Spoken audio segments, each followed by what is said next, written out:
네, 안녕하세요. 네, 같이 기도하도록 하겠습니다. 사랑이 많으신 하나님 아버지 감사합니다. 죄 많은 저희를 주님의 그 귀한 피로 구원해 주시고 저희에게 천국을 허락해 주셨습니다. 저희가 구원받은 이후에 하나님의 자녀답게 이 세상 가운데에서 올바르게 살 수 있도록 도와주시길 바랍니다. 주님의 말씀 배우고 또 순종하는 가운데 다른 사람들에게 주님의 복음을 힘있게 전할 수 있도록 주님께서 도와주시길 바랍니다. 오늘 귀한 시간 또 주님의 말씀으로 함께 교훈받을 수 있도록 도와주시길 바라며 언제나 저희를 사랑하시는 예수님 이름으로 기도드렸습니다. 아멘. 네, 오늘은 함께 다윗의 범죄와 하나님의 징계에 대해서 이렇게 교훈 받아보도록 하겠습니다. 사도행전 13장 22절 말씀은 처음 말씀이니까 한번 같이 찾아보도록 하겠습니다. 사도행전 13장 22절입니다. 신약 210페이지에 있고요. 성경책에 따라서 한두 페이지 정도 차이는 있을 수 있습니다. 신약 210페이지 사도행전 13장 22절입니다. 성경이 없으신 분들은 앞에 화면을 보셔도 되겠습니다. 제가 읽도록 하겠습니다. 패하시고 다윗을 왕으로 세우시고 증거하여 가라사대 내가 이새의 아들 다윗을 만나니 내 마음에 합한 사람이라 내 뜻을 다 이루게 하리라 하시더니. 네, 이 말씀은 지난번 승리한 왕 다윗에 대해서 교훈 받을 때 배웠던 말씀이죠. 다윗은 사울 왕에 이어서 이스라엘의 왕이 된 사람입니다. 이스라엘의 두 번째 왕이었죠. 그리고 그 다윗은 하나님께 내 마음에 합한 사람이라 라는 평가를 받았던 사람입니다. 합하다라는 것은 똑같다라는 의미거든요. 이 말은 하나님의 말씀과 다윗의 마음이 똑같았다는 거고, 곧 하나님께서 기뻐하시는 것을 다윗도 기뻐하고 하나님께서 슬퍼하시는 것은 다윗도 슬퍼했다라는 말씀이에요. 이처럼 다윗은 의심할 바 없는 신앙의 모범을 보인 사람입니다. 이후 이스라엘의 모든 왕들은 다윗에 의해서 평가 기준으로 삼았어요. 그래서 다윗과 같이 하나님을 섬기는 선한 왕이었느냐, 아니면 다윗과 같지 아니하여 하나님을 대적하는 악한 왕이었느냐라고 이렇게 나뉘게 됩니다. 오늘은 그렇게 훌륭한 왕, 하나님께 정말 칭찬을 받았던 왕 다윗이 하나님 앞에 어떠한 죄를 지었고 그 죄를 지은 이유가 무엇인지, 그리고 우리는 그 다윗의 죄를 통해서 어떻게 행동해야 되는지에 대해서 함께 교훈 받아보도록 하겠습니다. 자, 앞에 보시면 사무엘하 11장 1절입니다. 제가 읽도록 하겠습니다. 해가 돌아와서 왕들의 출전할 때가 되매 다윗이 요압과 그 신복과 온 이스라엘 군대를 보내니 저희가 암몬 자손을 멸하고 라빠를 에워쌌고 다윗은 예루살렘에 그대로 있으니라. 이 말씀은 다윗이 이스라엘 왕일 때 이스라엘이 암몬 자손과 이렇게 전쟁을 치르고 있는 상황이었습니다. 다윗은 하나님을 의지하는 가운데 매번 이렇게 승리했던 사람이었거든요. 이스라엘과 블레셋 간의 전쟁이 있을 때 그 이스라엘을 조롱하는 골리앗 앞에서 모든 사람이 골리앗을 두려워하고 앞에 나서지 못했을 때 다윗은 홀로 나가서 골리앗과 싸워 이겼던 사람이에요. 그 이후에도, 왕이 된 이후에도 정말 많은 전쟁 속에서 항상 승리했던 사람입니다. 이처럼 항상 승리할 수 있었던 비결은 다윗이 싸움을 잘했기 때문이 아니에요. 그리고 다윗이 정말 싸울 수 있는 전략, 계획을 잘 세웠기 때문에 이겼던 것도 아닙니다. 다윗이 모든 전쟁에서 승리할 수 있었던 이유는 온전히 하나님을 바라보고 하나님을 의지했기 때문에 이길 수 있었어요. 자신의 연약함을 알았던 사람입니다, 다윗은. 그래서 자신의 연약함 가운데 하나님은 능력 되시고 나와 함께 하시는 분이라는 믿음이 있었어요. 그래서 항상 다윗은 하나님을 의지하고 하나님께서 도와주시기를 구했던 사람이에요. 우리가 자신이 부족한 걸 알면 알수록 내 능력으로 이렇게 무언가를 해보려고 하기보다는 하나님께 기도하고 하나님께서 도와주시기를 기도하게 돼요. 다윗은 그러한 사람이었습니다. 자신의 부족한 걸 알았고 온전히 하나님을 바라봤고 하나님께서 도와주시기를 구했던 사람이에요. 자, 요한일서 5장 14절입니다. 그를 향하여 우리의 가진 바 담대한 것이 이것이니 그의 뜻대로 무엇을 구하면 들으심이라. 하나님은 모든 사람이 구원받기를 원하시죠. 그리고 구원받은 사람이 구원받은 것으로 끝나는 게 아니고 하나님의 자녀답게 살기를 원하셔요. 하나님의 말씀 순종하는 가운데 하나님의 그런 구원의 복음을 다른 사람들에게 힘있게 전하는 삶을 살기를 원하십니다. 그래서 구원받은 사람이 구원받은 이후에 하나님의 자녀답게 살기를 하나님께 구하면 하나님께서 그 구하는 것을 들어주신다라는 거예요. 그것도 억지로 이렇게 들어주는 게 아니고 기쁜 마음으로 주신다라는 겁니다. 하나님은 모든 것을 주실 수 있는 능력이 있으신 분이고 우리에게 모든 것을 주시고자 하는 마음도 있으셔요. 우리가 부모가 있을 때 자식이 부모한테 무언가를 이렇게 달라고 하면 모든 부모는 다 자식이 원하는 걸 해주고 싶죠. 그런데 해줄 수 있는 능력은 없을 수도 있어요. 자식이 원하는 것을 해주고 싶은 마음은 있지만 능력이 없어서 해주지 못하는 경우가 있어요. 그럴 때 부모의 마음은 아프죠. 내가 사랑하는 자녀를 위해서 주고 싶은데 내가 줄 수 있는 게 없어서 내 능력이 안 돼서 주지 못한다면 정말 그것만큼 부모의 마음이 아픈 경우가 없을 겁니다.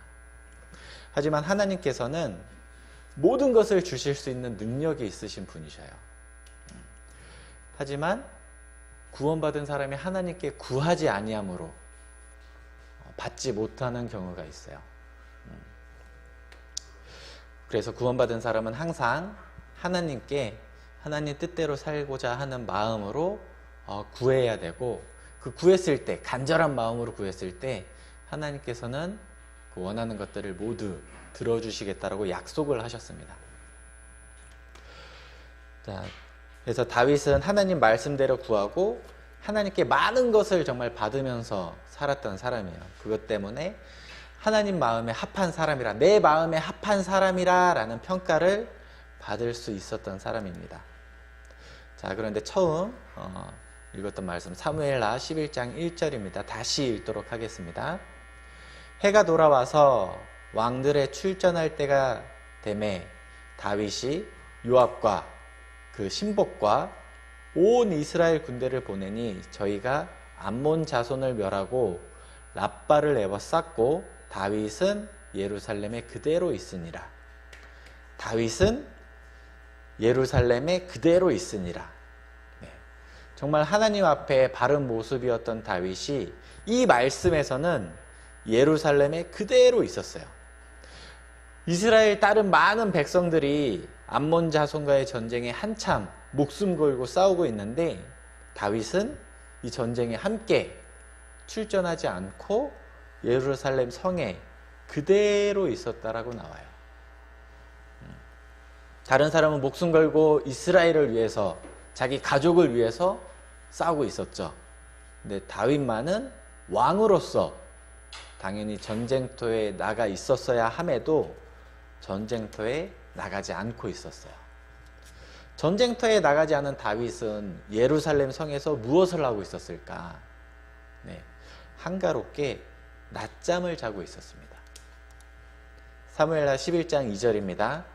저녁 때에 다윗이 그 침상에서 일어나 왕궁 지붕 위에서 거닐다가 그곳에서 보니 한 여인이 목욕을 하는데 심히 아름다워 보이는지라.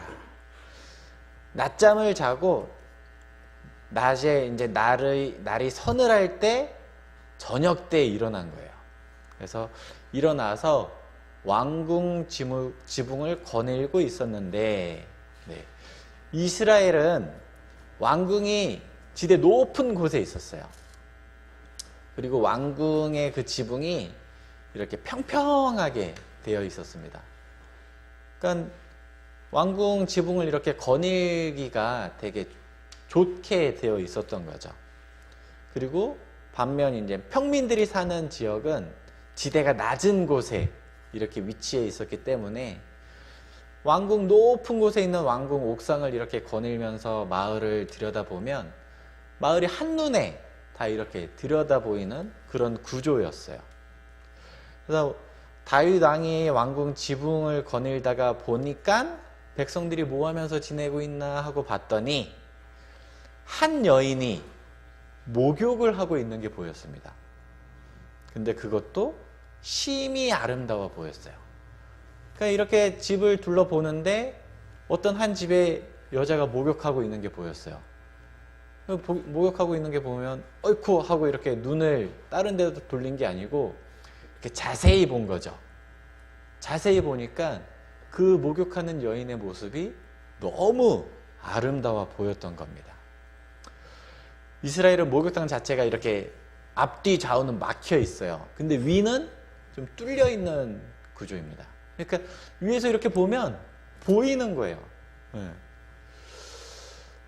자, 그래서 다윗이 보내어 그 여인을 알아보게 하였더니 고하되 그는 엘리암의 딸이요 햇사람 우리아의 아내 밧세바가 아니니까. 여인을 본 다윗이 이제 왕궁에서 내려왔습니다. 그리고 한 신하를 불러서 저기 마을 어디쯤에 내가 보니까 목욕하고 있는 여인이 있던데 뭐 누군지 알아봐라. 아니 남의 여자 목욕하고 있는데 그걸 왜 알아보라고 해요? 이상하잖아요. 근데 그 신하는 어쨌든 왕의 명령이니까 가서 알아봤습니다. 그리고 다윗 왕에게 다시 돌아왔어요. 그리고 이제 고하는데 지금 암몬 족속과의 전쟁터에서 싸우고 있는 우리아라고 하는 사람의 아내입니다. 라고 보고를 한 거예요. 다윗은 전쟁터에 있어야 되는데 전쟁터에 나가지 않고 예루살렘 성에 있었죠. 근데 그 신하들이 열심히 다윗이 없는 그 전쟁터에서 목숨 걸고 싸우고 있었단 말이에요. 그리고 이 목욕하고 있는 여자는 그 장수 중에 한 명, 우리아라는 장수 중에 한 명의 아내였던 거예요. 자, 그러면 자기 대신 열심히 싸우고 있는 장수의 아내니까 정말 수고한다고 격려해주고 또 이렇게 상을 주고 그 남편이 건강하게 살아서 돌아올 수 있도록 이렇게 같이 기도를 해줘야 맞는 모습이잖아요. 그런데 보고를 받은 다윗은 또 이상한 명령을 내립니다. 그 여자를 데려와라. 어쨌든 왕의 명령이니까 신하들은 그 여인을 데려왔어요.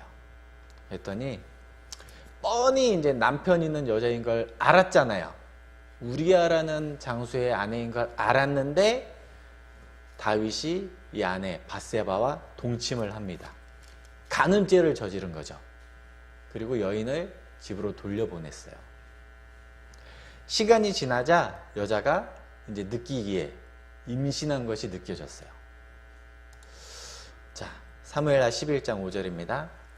여인이 잉태함에 보내어 다윗에게 고하여 가로되 내가 잉태하였나이다 하니라.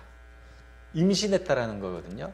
그래서 임신한 것을 알고 왕에게 이제 알려준 거예요. 내가 왕으로 인해서 임신했습니다 라고 얘기를 한 거예요.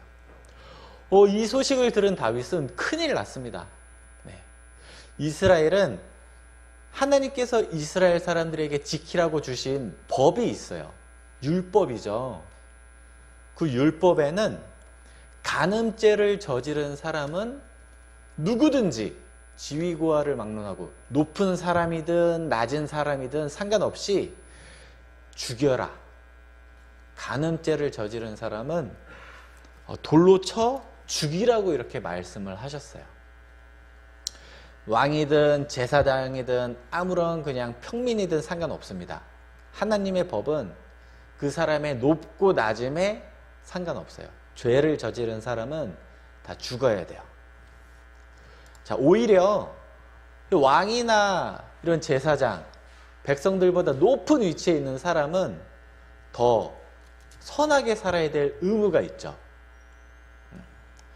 백성들한테 더 모범을 보이고 살아야 될 사람들이 죄를 저지르면 더 큰 벌을 받아야 되는 게 마땅하잖아요. 우리 사회에서도 동일한 범죄라 하더라도 그냥 일반 사람들이 저지른 죄하고 대통령이 저지른 죄하고 같나요? 우리가 받아들일 때도 어때요? 대통령이 막 누구 사기쳤다. 그러면 어떻게 받아들입니까? 더 화내잖아요. 일반 사람들이 그냥 사기쳤다 그러면 에이 나쁜 놈 그러죠. 근데 대통령이 사기쳤다 그러면 저 나쁜 놈 더 크게 사람들을 책망하죠.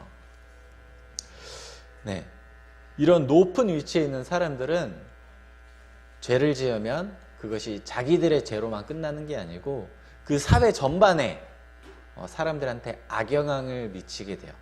그러니까 더 큰 책임과 징계가 있는 겁니다. 자, 레위기 20장 10절입니다. 하나님께서 주신 법이에요.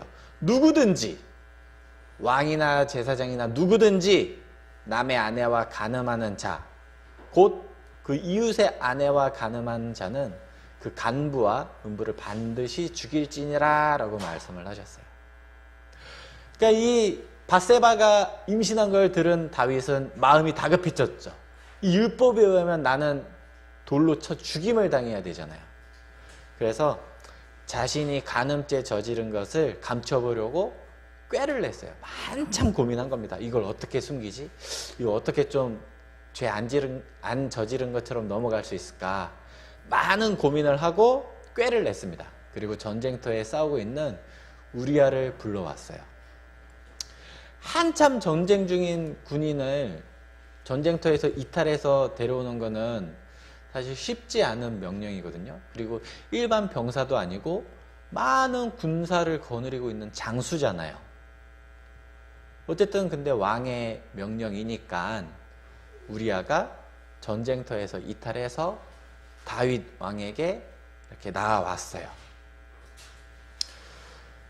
전쟁에 뭐 이것저것 물어봤습니다. 뭐 암몬 자손과의 싸움은 잘 진행되고 있는가? 우리 군사의 피해는 뭐 얼만큼 있는가? 뭐 지금 전쟁의 승세가 우리한테 지금 유리하게 되고 있는가? 뭐 군사들의 사기는 어떤가? 막 이런저런 것들을 물어보는 거예요. 그리고 우리아를 이제 수고했다라고 하고 많은 그런 뭐 먹을 거, 그런 상, 재물을 주고 집으로 보냈어요. 사실 다윗이 우리아에게 처음에 뭐 전쟁의 상황 뭐 잘 되고 있는지, 우리 편에 피해는 없는지, 사람들의 사기 뭐 싸우고자 하는 용기는 괜찮은지 이런 걸 물어본 거는 사실 그걸 물어보려는 목적이 아니었어요. 빨리 우리아 이렇게 수고했다고 격려해주고 먹을 거랑 많은 상이랑 재물 주고 집에 보내야겠다. 기분 좋게 해서 집에 보내야겠다라는 그 목적이 원래 우리아를 불러온 목적이었어요. 몇 개월간 전쟁터에서 이렇게 가족과 떨어져서 싸웠잖아요. 생사의 갈림길, 언제 죽을지 모르는 전쟁터에서 열심히 싸우다가 어쨌든 아직 전쟁은 끝나지 않았지만 왕의 명령으로 와서 보고를 하고 집으로 왔잖아요. 그리고 빈손으로 온 게 아니죠. 왕의 칭찬도 받고 많은 재물도 받고 상도 받고 먹을 것도 갖고 집으로 왔어요. 그러면 이렇게 오랜만에 집에 와서 아내를 만났으니까 너무나 편안할 거 아니에요. 우리 세상에서 가장 편한 곳이 어디예요? 집이죠. 예, 아무리 좋은 곳 이렇게 여행 다녀도 집에 오면 사람들이 하는 말이 뭡니까? 아, 그래도 내 집이 가장 좋다. 내 집이 가장 편하다. 라고 느끼잖아요. 여행을 갔다 와도 그런데 하물며 전쟁터에서 언제 죽을지 모르는 전쟁터에서 집에 온 우리아는 얼마나 마음이 편할까? 그건 당연히 자기 아내 밧세바하고 잠자리를 하겠지? 라고 다윗은 생각한 거예요.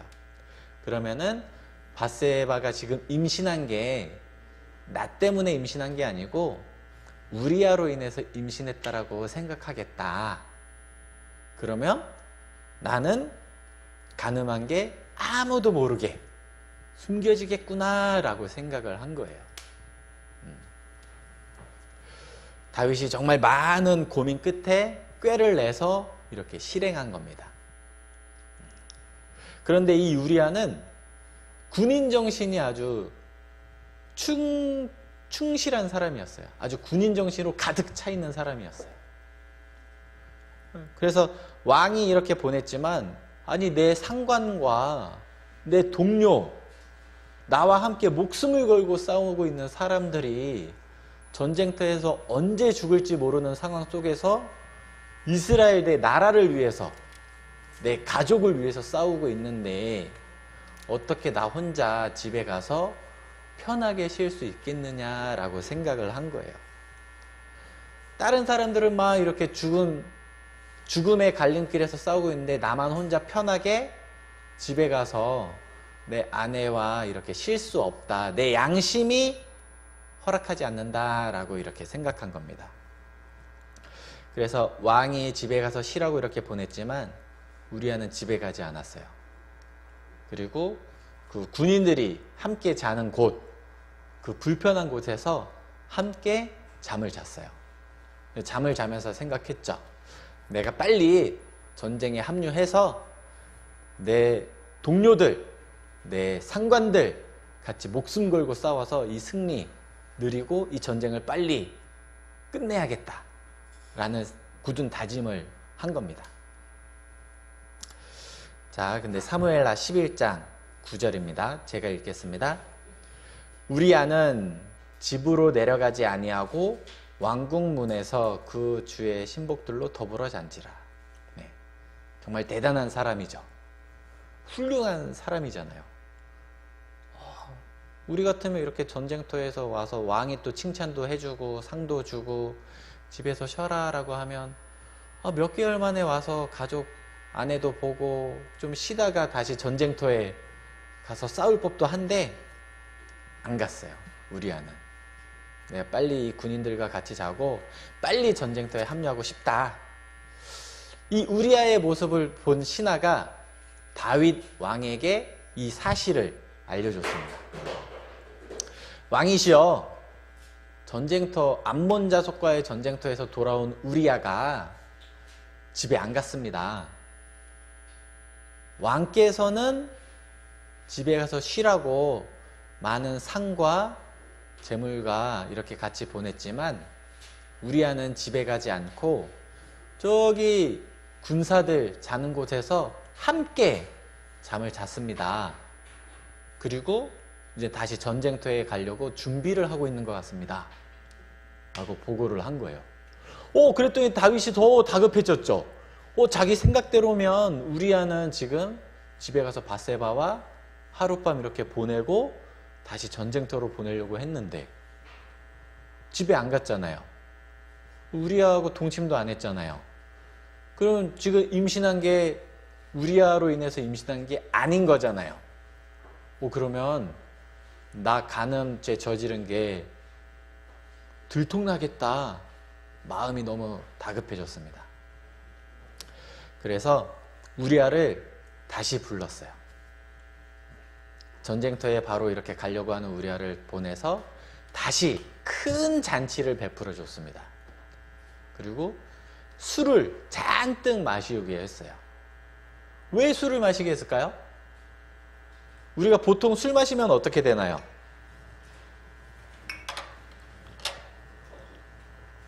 우리가 지금 이제 구원받고 나서 술을 안 마시지만 주변에 이제 회사 사람들이나 내 친구들 막 술 마신 거 보면 보통 어때요? 술 적당히 마시는 사람 없죠? 많이 마시잖아요.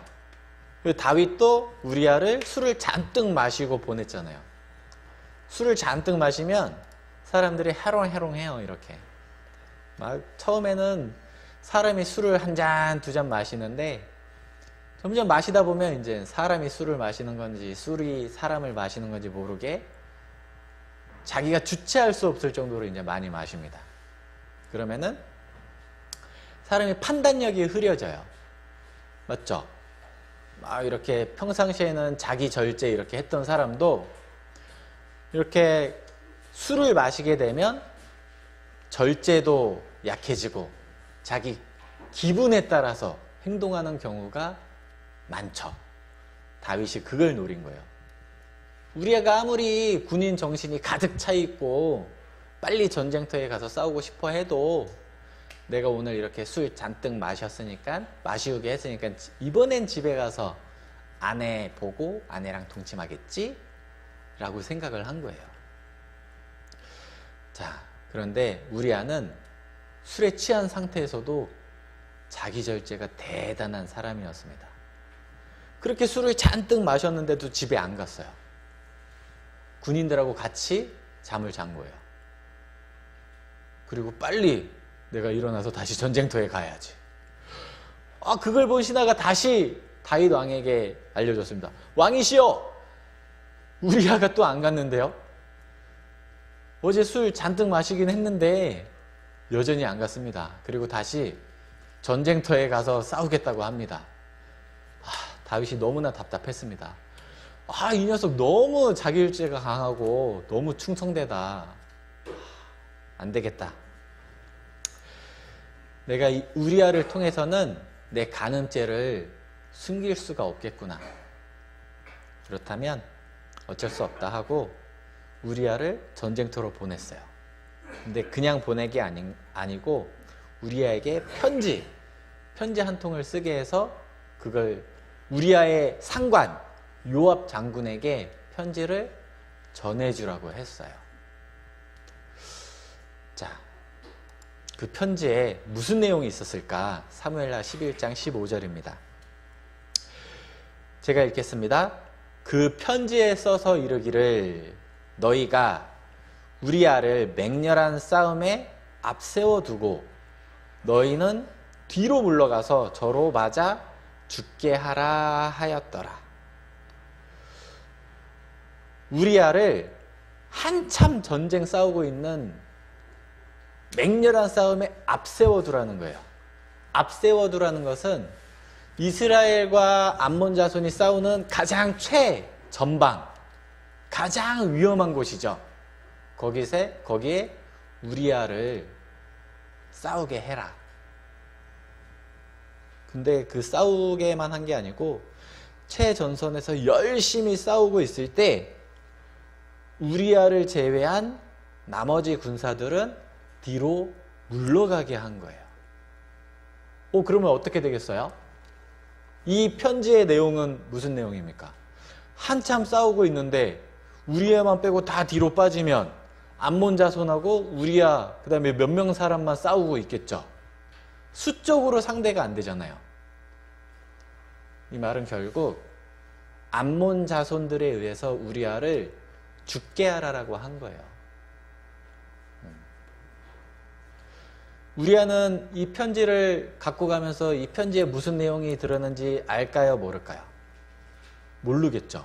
그냥 왕의 명령이니까 빨리 내가 전쟁터에 합류해서 나의 상관 요압에게 이 편지를 건네주고 나는 다시 전쟁터에서 빨리 싸워야겠다.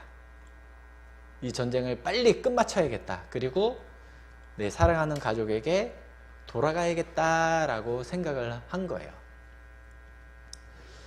자, 그런데 다윗의 편지를 우리아에게서 받아본 요압 장군은 이 편지를 보고 무슨 내용인지를 알았어요. 아, 다윗 왕이 이 편지를 나한테 준 거는 우리아를 죽이라고 하는 거구나. 왜 죽이라고 하는지는 모르겠지만 우리아가 죽도록 하라는 것이구나 라는 걸 알았어요. 그래서 다윗 왕이 시키는 대로 했습니다. 전쟁터에서 한참 열심히 싸우고 있을 때 우리아를 최전방에 배치를 했어요. 그리고 한참 전쟁이 치열하게 진행되고 있을 때 우리아를 뺀 나머지 사람들을 다 뒤로 뺐어요. 결국 우리아는 죽었죠. 예. 뭐 당해낼 방법이 없잖아요. 적의 수가 너무나 많으니까. 우리아가 죽었습니다. 그리고 이 우리아가 죽었다라는 소식이 요압 장군에게서 다윗 왕에게 전해졌어요. 밧세바도 전해 들었죠. 밧세바는 자기의 남편이 죽었으니까 엄청 슬펐겠죠. 엄청 슬퍼했습니다. 막 내 남편이 언제나 전쟁터에서 돌아올까, 건강하게 돌아오기만을 기도하고 기다리고 있었는데 가장 듣기 싫은 소식, 죽었다라는 소식을 들었잖아요. 너무 슬퍼했어요. 다윗 왕도 슬퍼했습니다. 막 내 소중한 장수 우리아가 죽었구나 하고 막 슬퍼했어요. 막 가슴을 치면서 슬퍼했습니다. 그런데 속으로는 됐다. 내가 원하는 대로 우리아가 죽었다. 겉으로는 슬퍼했지만 속으로는 기뻐했어요. 왜? 우리아가 죽으면 내가 밧세바 아내로 취해서 임신하면 내가 간음죄 저지른 거 아무도 모를 거잖아요.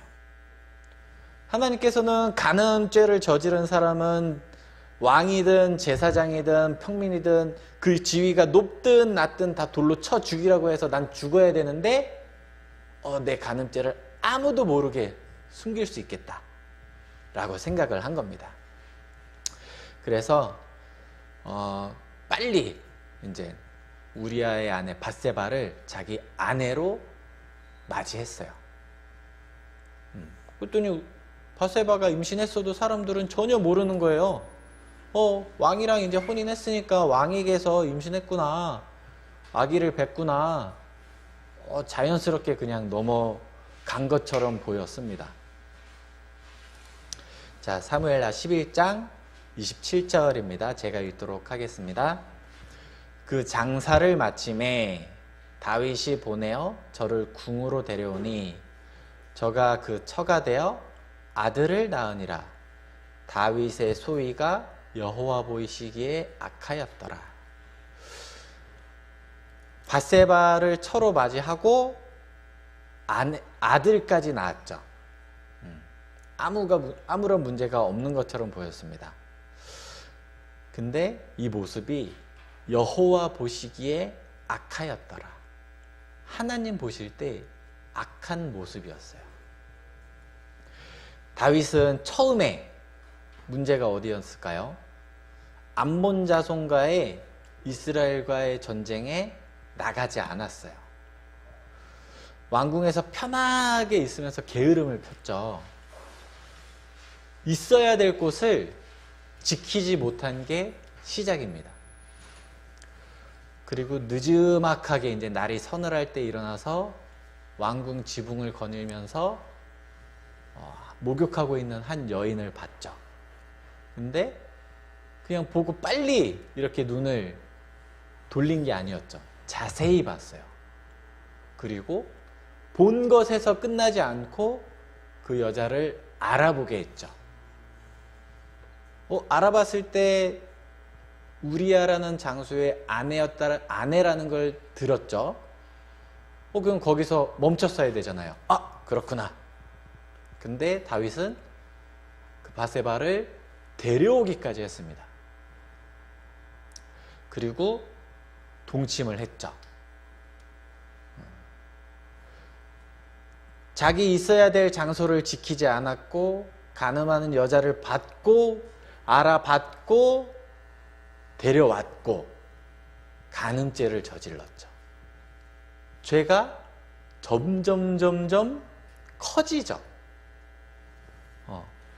간음죄를 저지르고 그것도 모자라서 어떻게 했습니까?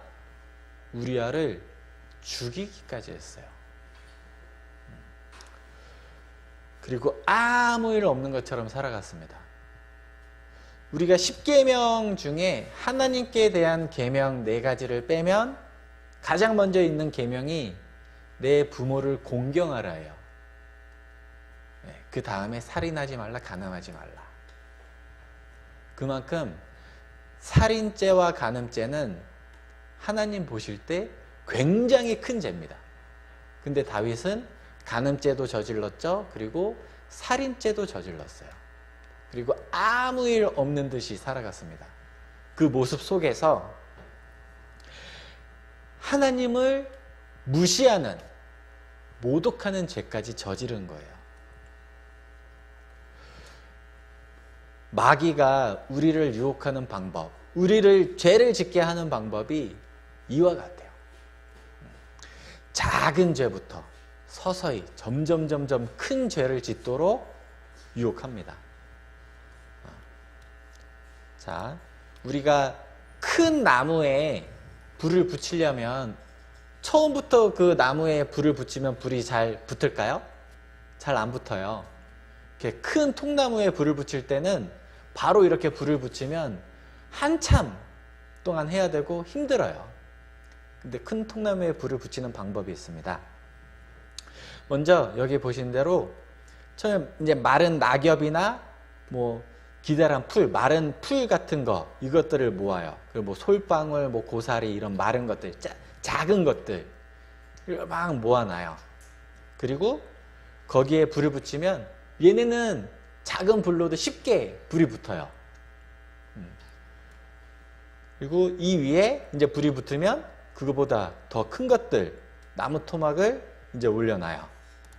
그리고 막 바람을 이렇게 불고 하면 불길이 커졌을 때 이제 비로소 이제 통나무 같은 굵은 나무를 딱 올려놓으면 불이 잘 붙게 됩니다. 다윗이 결국 하나님을 모독하는 큰 죄를 짓기까지 처음 시작은 전쟁터에 나가지 않은 거였어요.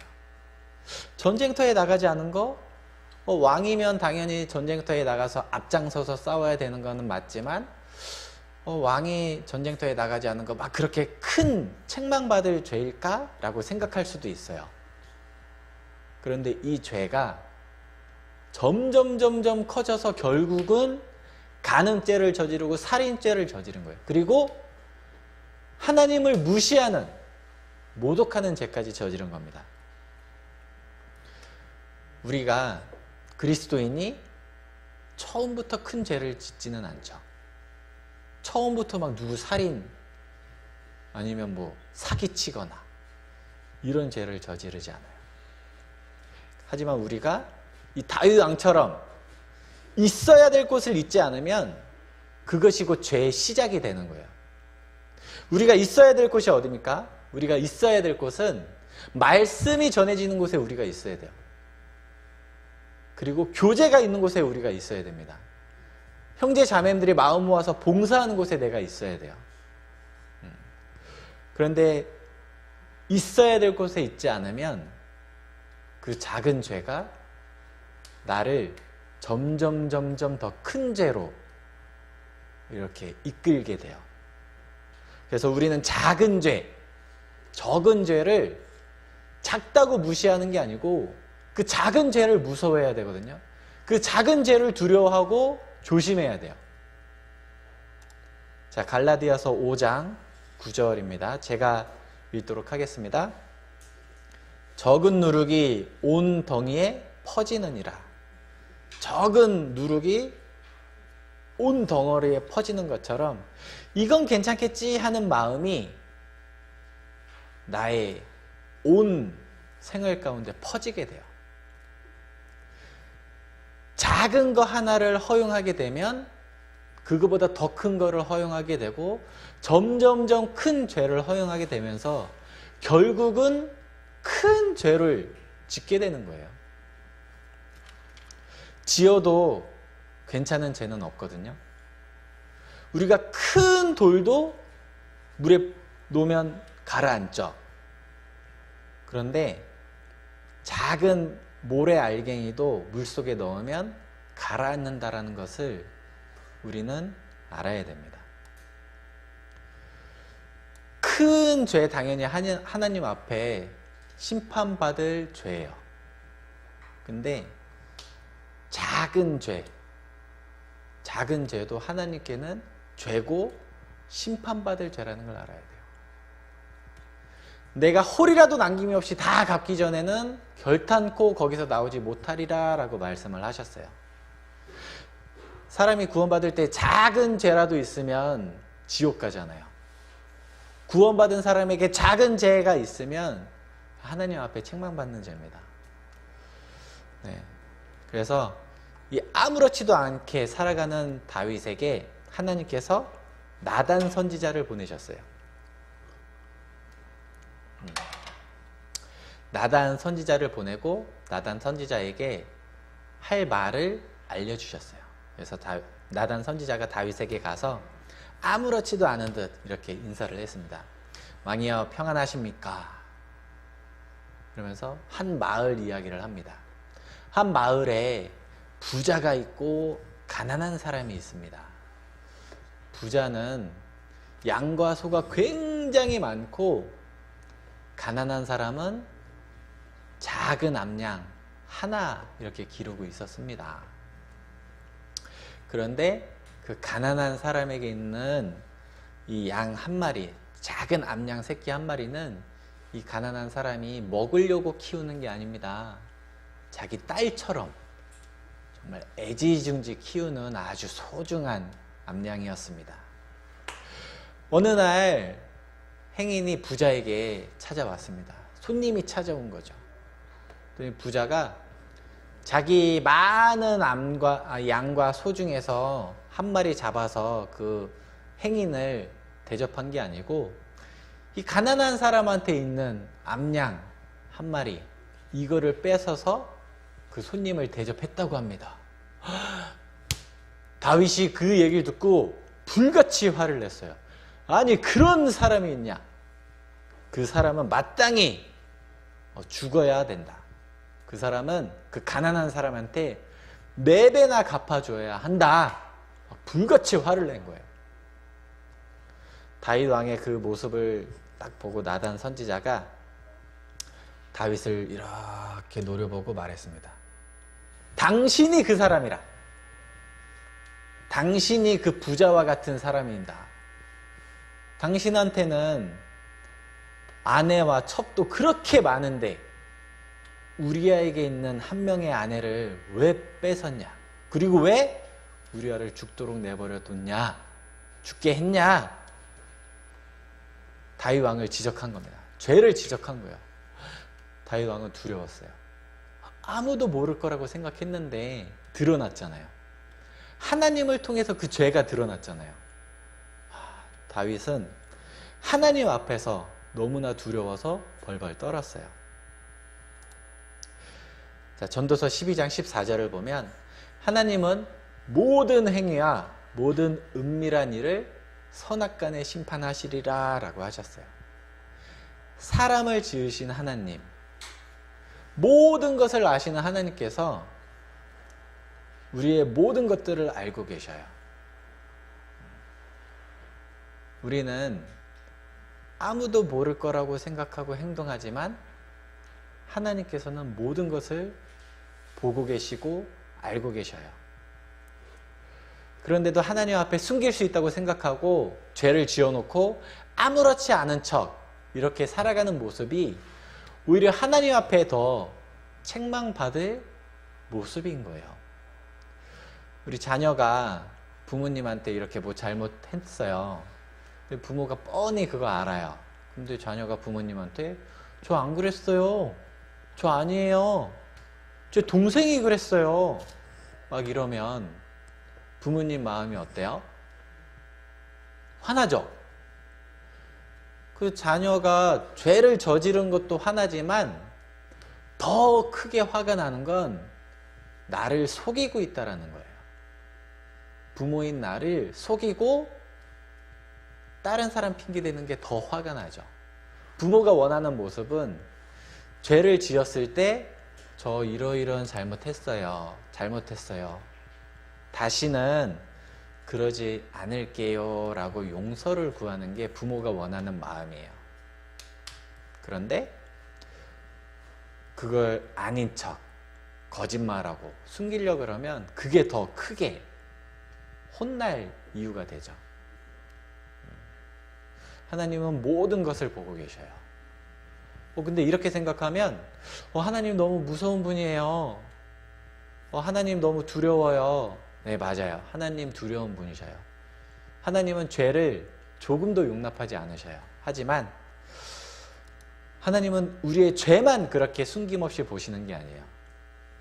마태복음 6장 4절을 보면 내 구제함이 은밀하게 하라. 은밀한 중에 보시는 너의 아버지가 갚으시리라. 하나님은 우리의 은밀한 죄도 보시지만 우리가 은밀하게 행한 선한 행동도 보셔요. 감사하죠. 내가 어떤 선행을 했는데 주변의 형제 자매님들이 아무도 알아주지 않아요. 하지만 하나님은 알아주시잖아요. 그리고 갚으신다고 하셨잖아요. 이 세상이 아니더라도 하나님 만났을 때 하나님께서 나의 한 작은 선행 그걸 다 갚아주신다고 약속하셨거든요. 냉수 한 그릇이라도 대접하면 하나님께서 다 갚아주신다고 약속을 하셨잖아요. 그러니까 하나님은 나의 모든 죄까지 보시는 두려운 분이지만 또 나의 모든 선행도 보시고 갚아주시는 선하신 분이라는 것을 우리는 알아야 되거든요.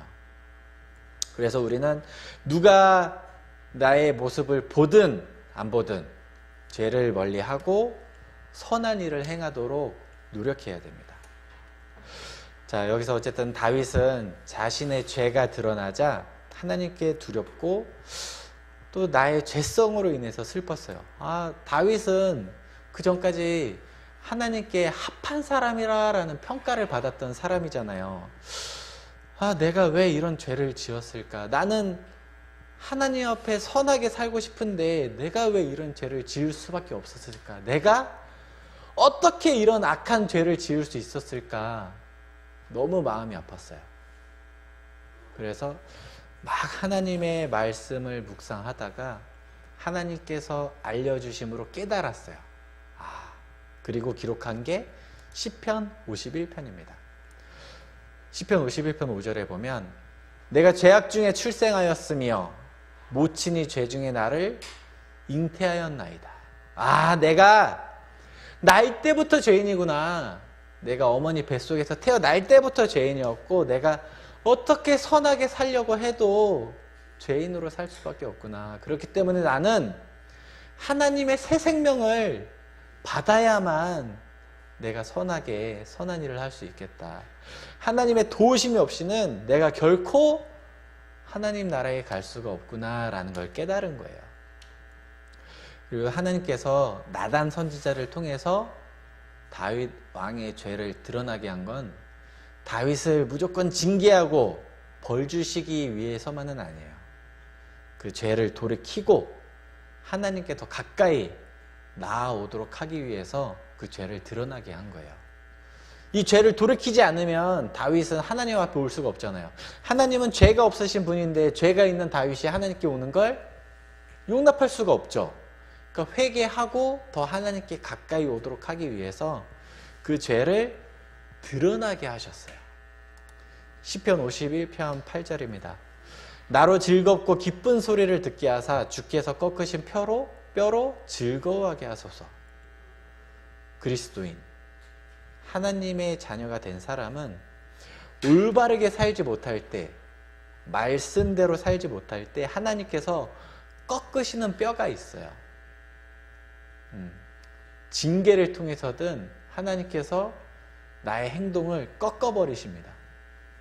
그 꺾는다라는 게 자기 잘못을 뉘우치고 다시 하나님께 돌아오도록 하기 위해서 그렇게 꺾는 거예요. 그래서 우리가 내가 잘못 살고 있을 때 하나님께서 나의 삶 가운데 나를 꺾으시는 게 느껴지면 어떻게 해야 돼요? 빨리 다윗처럼 돌이키고 하나님께 돌아가야 돼요. 근데 내가 버티면, 돌아가지 않고 버티면 하나님께서 계속 꺾으시는 거예요. 계속 돌아올 때까지. 왜? 사랑하는 하나님의 자녀니까. 올바르게 살게 하기 위해서 잘못하면 계속 뼈를 꺾어요. 내가 하나님과 싸워서 이길 수 있을까요? 한 번 꺾었을 때 바로 돌아가는 게 현명한 사람이에요. 저 한번 버텨볼 때까지 버텨볼랍니다. 그냥 계속 꺾이는 겁니다. 네, 우리는 영적 전쟁이죠. 우리는 마귀와의, 육신과의, 세상과의 영적 전쟁이에요. 우리가 싸워야 될, 이 세상에서 싸워야 될 세 가지가 있다고 했었죠. 마귀와의 싸움, 나의 육신과의 싸움, 그리고 세상과의 싸움. 계속 있어요. 한 번 내가 이겼다고 계속 이기는 게 아니에요. 내가 방심하면 져요. 내가 한 번 졌다고 또 계속 지는 게 아니에요. 다시 하나님께 돌아가서 말씀 가운데 살면 또 이길 수 있어요. 그러니까 우리는 이 세상에서 하나님 앞에 갈 때까지 계속 말씀 가운데, 교제 가운데 승리하는 삶을 살 수 있도록 해야 되는 거예요. 항상 하나님을 의지하면서 살았고 하나님 마음에 합한 사람이라는 평가를 받았던 다윗도 한순간 마음이 나태해지고 하나님을 바라보지 않자 죄를 지었잖아요. 그 작은 틈을 마귀는 놓치지 않아요. 그래서 지금 남은 시간 동안에는 마귀의 하는 일에 대해서 함께 알아보도록 하겠습니다. 베드로전서 5장 8절입니다. 근신하라 깨어라 너희 대적 마귀가 우는 사자같이 두루다니며 삼킬 자를 찾나니. 마귀는 두루 다녀요. 세상 두루 다니면서 삼킬 자, 그러니까 죄 가운데 빠뜨릴 사람을 찾습니다. 아직 구원받지 못한 사람은 구원받지 못하도록 계속 세상 거 바라보도록 하고, 구원받은 사람은 하나님 말씀 안에서 살지 못하도록 세상 가운데에서 살도록 헛된 거 바라보며 살도록 계속 찾아다녀요. 그리고 틈을 보이면 바로 이렇게 그 사람을 공격하는 거예요. 그래서 마귀는 헛된 것을 쫓아 살도록 하게 합니다. 우리 구원받은 사람이 헛된 걸 쫓아가면서 살게 해요. 큰 용이 내어 쫓기니 옛뱀 곧 마귀라고도 하고 사단이라고도 하는 온 천하를 꿰는 자라. 땅으로 내어 쫓기니 그의 사자들도 저와 함께 내어 쫓기니라. 마귀는 온 천하를 꿰어서 지옥으로 끌고 가는 게 목적이에요. 범죄의 소굴로 만드는 게 목적입니다. 하나님을 떠나 살게 하는 게 목적인 거예요. 그래서 마귀는 처음부터 살인한 자고 진리가 그 속에 없고 진리에 서지 못하고 거짓을 말할 때마다 제 것으로 한다. 하나님의 진리를 믿지 못하게 하고 거짓 것을 믿게 합니다.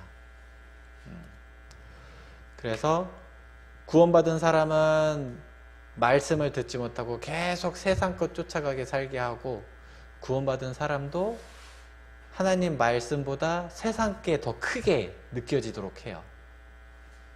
구원받은 사람의 마음속에 하나님의 말씀보다 세상 게 더 커지면 세상을 쫓아가면서 살게 되는 거예요. 아무런 하나님의 역사가 없죠. 나를 통해서 전도가 되는 사람이 없어요. 나를 통해서 형제 자매들이 힘을 얻지 못해요.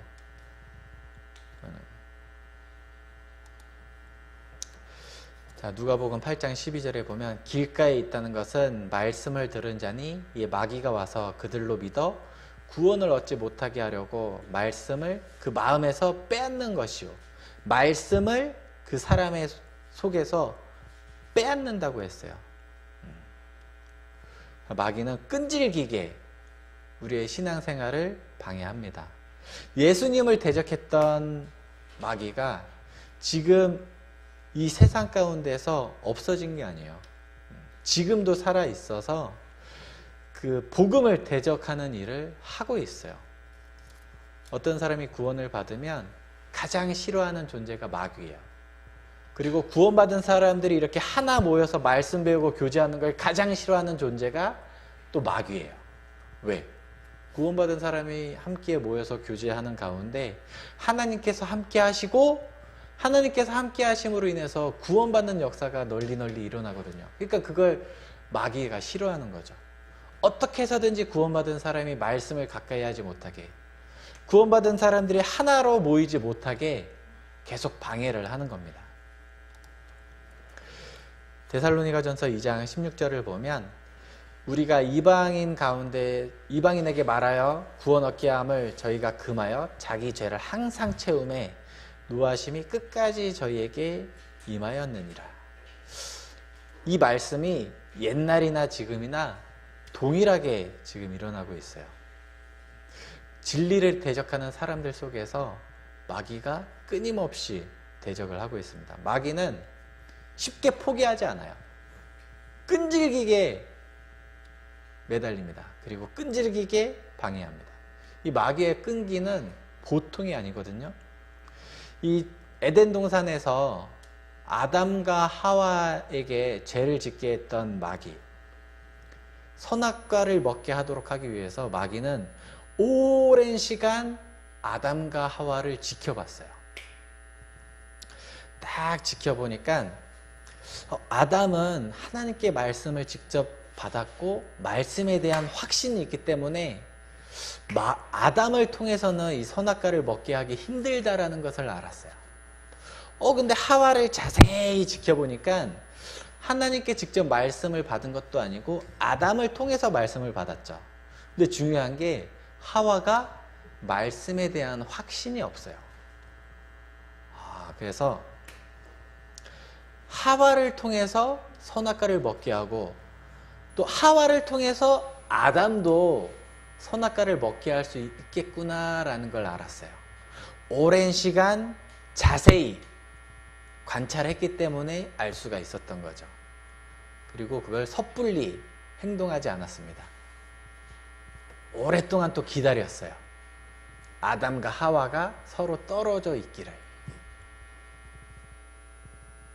언제가 돼도 상관없어요. 마귀는 끈질기게 기다려요. 아담과 하와가 떨어졌을 때 신속하게 하와에게 접근했습니다. 그리고 하와를 유혹해서 선악과를 먹게 했어요.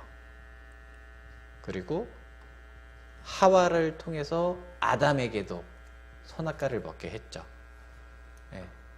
마귀는 자세히 바라보고 오랫동안 기다리고 기회가 왔을 때 그 기회를 놓치지 않아요. 에덴 동산에서 아담과 하와를 죄를 짓게 만들었던 마귀는 지금 우리 시대, 지금 이 순간에도 우리 각 사람을 지켜보고 있어요. 넘어뜨릴 기회를. 자, 요한일서 2장 16절입니다. 이는 세상에 있는 모든 것이 육신의 정욕과 안목의 정욕과 이생의 자랑이니 다 아버지께로 쫓아온 것이 아니요 세상으로 쫓아온 것이라. 육신의 정욕과 안목의 정욕과 이생의 자랑. 이 말씀처럼 돈, 이성, 명예 이런 것들을 이용해서 많은 함정을 다 파놓고 우리를 빠뜨리게 하려고 하고 있어요. 마귀는 지금 우리 각 사람이 어떤 부분에 약하다라는 것을 이미 알고 있어요. 왜? 이미 오랜 시간 우리를 지켜봤거든요. 자세히 지켜봤거든요. 각 사람이 약한 부분을 알아요. 지금 기다리고 있습니다. 그 틈이 보이기를. 무섭지 않습니까? 어떤 사람은 재물에 약해요. 내가 돈을 더 벌 수 있다면 내가 말씀과 교제에 조금 빠지더라도 돈 벌어야겠다. 굳이 일 안 해도 특근비 벌려고 이렇게 일하는 경우도 있고, 굳이 일 안 해도 되는데 돈 벌려고 이렇게 부업하는 경우도 있고, 돈에 약한 사람은 마귀가 돈으로 그 사람을 유혹하려고 해요. 어떤 사람은 이성에 약해요. 우리가 구원받지 않은 사람과 친하게 지낼 필요는 있는데, 나와 뭐 이성인 관계에 있는 사람도 친하게 지낼 필요는 있죠. 근데 그 친함의 이유가 전도를 하기 위한 목적이어야 되거든요. 다른 의도가 있어서는 안 돼요. 구원받은 사람이 구원받지 않은 사람과 무슨 더 이상 친밀한 교제를 하겠습니까? 오직 하나잖아요. 목적은 전도하기 위한 거. 근데 이성에 약한 사람은 마귀가 이성으로 공격해요. 그리고 어떤 사람은 형제 자매 간에 교제할 때 자기 의견, 내 의견 딱 이렇게 냈는데 내 의견이 이렇게 받아들여지지 않으면 막 화가 나는 사람이 있어요. 내가 기껏 생각해서 의견 냈는데 왜 내 의견 안 받아들여줘? 난 이게 좋은데 왜 이거 한다 그래? 막 그런 사람은 또 마귀가 그렇게 충동질해요. 나 기분 나빠서 교제 안 갈래. 다 사람들이 내 의견 안 들어줘. 나한테 관심 안 가져줘. 각 사람에게 약한 게 있어요. 마귀는 이미 다 우리들에 대한 상황 파악이 끝났습니다. 그리고 준비하고 있어요. 다 유혹하려고. 틈이 오기만을 기다리고 있어요. 우리가 함께 모이는 이유는 주님의 일을 하기 위해서잖아요. 내 의견이 받아들여지지 않으면 어떻습니까? 내 의견 내려고 교제하나요? 하나님의 일을 위해서, 마음 모으기 위해서 우리가 모이는 거고 의견을 내고 교제하는 거잖아요. 내 의견은 받아들여지지 않아도 돼요. 형제 자매님들이 나를 그렇게 좀 더 배려해 주지 않아도 돼요. 하나님의 일이 이루어진다면 그 다른 것들이 뭐가 그렇게 중요하겠습니까? 그래서 머리로 말미암아 온 몸이 움직이듯이 하나님의 일을 막으려는 마귀는 우리가 하나로 모이지 못하게 해요. 막 흩어지게 해요. 서로. 하나님은 한 피로, 한 성령으로 이렇게 하나 되게 모으셨는데 마귀는 흩어지게 하는 거예요. 나는 이 사람이 좋아. 나는 이 사람이 좋아. 나는 이 목사님 말씀이 좋아. 나는 이 교제가 좋아. 계속 흩어지게 해요. 마귀는. 흩는 역할을 하는 거죠. 그래서 우리가 이런 마귀의 작전을 알았잖아요. 그 우리가 마귀의 작전을 알면 이길 수 있는 방법도 알게 되겠죠. 우리가 마귀를 이길 수 있는 방법이 무엇일까? 데살로니가전서 5장 22절입니다. 악은 모든 모양이라도 버리라. 악은 버리는 게 첫 번째로 필요합니다. 내가 유혹을 받기 쉬운 장소가 있어요. 내가 돈을 좋아해. 근데 저기 막 부업거리가 있대. 아니면 내가 술을 좋아하는데 구원받은 이후에는 끊었어. 내가 담배 피는 걸 좋아했는데 구원받은 이후에 끊었어. 끊었지만 내가 술자리 가면 어떨까요? 내 마음이 또 마시고 싶은 생각이 들어요. 내가 술 마시다가 끊었지만 내가 이제 다시 술자리 가도 난 술 안 마시고 딱 그리스도인답게 버틸 수 있어. 생각할 수도 있어요. 버틸 수 없어요. 내가 생각하는 것보다 나의 육신은, 나의 죄성은 더 강해요. 내 의지로 내 죄를 절제하기가 어렵습니다. 요셉이 보디발의 아내에게 유혹을 받을 때 그 보디발의 아내를 설득했나요? 부인, 앉아보십시오. 우리가 이러면 안 됩니다. 우리는 하나님 앞에 선을 행해야 됩니다. 이렇게 설득했나요? 아니에요. 요셉은 옷을 벗어놓고 도망쳤다고 했어요. 우리는 죄에 맞서 싸우려는 생각을 버려야 됩니다. 창세기 39장, 그 여인이 그 옷을 잡고 가로되 나와 동침하자. 요셉이 자기 옷을 그 손에 버리고 도망하여 나가매. 그 환경 자체를 그냥 도망쳐 나갔어요. 내가 말씀을 가지고 죄에 맞서 싸우는 건 필요합니다. 하지만 죄를 지을 수 있는 환경은 철저하게 피해야 돼요. 우리가 이제 곧 여름이죠. 이제 곧 여름이잖아요. 여름하면 막 비 많이 오잖아요. 장마철. 딱 이렇게 집 있는데 비가 어디 가야 되는데 비가 많이 와요. 막 장대비가 막 쏟아져요. 그러면은 우리 그때 막 뚫고 가요? 물론 급한 일이 있으면 가겠죠. 근데 보통은 잠깐 이렇게 기다리면 비가 막 쏟아졌다가 약해질 때가 있잖아요. 그럼 그때 갈 수 있겠죠. 우리가 죄의 환경에 맞서 싸우려고 이렇게 생각할 필요가 없습니다. 죄는 맞서 싸우기보다는 그 죄를 지을 수 있는 환경을 피해야 돼요. 네, 그리고 또 마귀에게 이길 수 있는 방법은 말씀을 가까이 하는 겁니다. 네. 자, 우리가 죄에 대해서 분명히 하고 명확한 행동을 함으로써 마귀가 우리 가운데 유혹하지 못하게 해야 돼요. 그러면 우리가 말씀을 가까이 해야 되거든요. 예수님께서 세례 요한에게 세례 받으신 이후에 마귀에게 이끌려서 시험을 받으셨죠. 그때 예수님께서는 이 3번의 시험을 받을 때 모두 말씀으로 이기셨어요. 말씀이 있는 곳에 하나님께서 함께 하시잖아요. 말씀은 곧 하나님이시잖아요. 태초에 말씀이 계시니라. 이 말씀이 하나님과 함께 계셨으니 이 말씀은 곧 하나님이시니라. 말씀은 곧 하나님이시니라. 내가 말씀을 가까이 하면 하나님을 가까이 하는 거예요. 우리는 하나님의 말씀을 부지런히 배워야 돼요.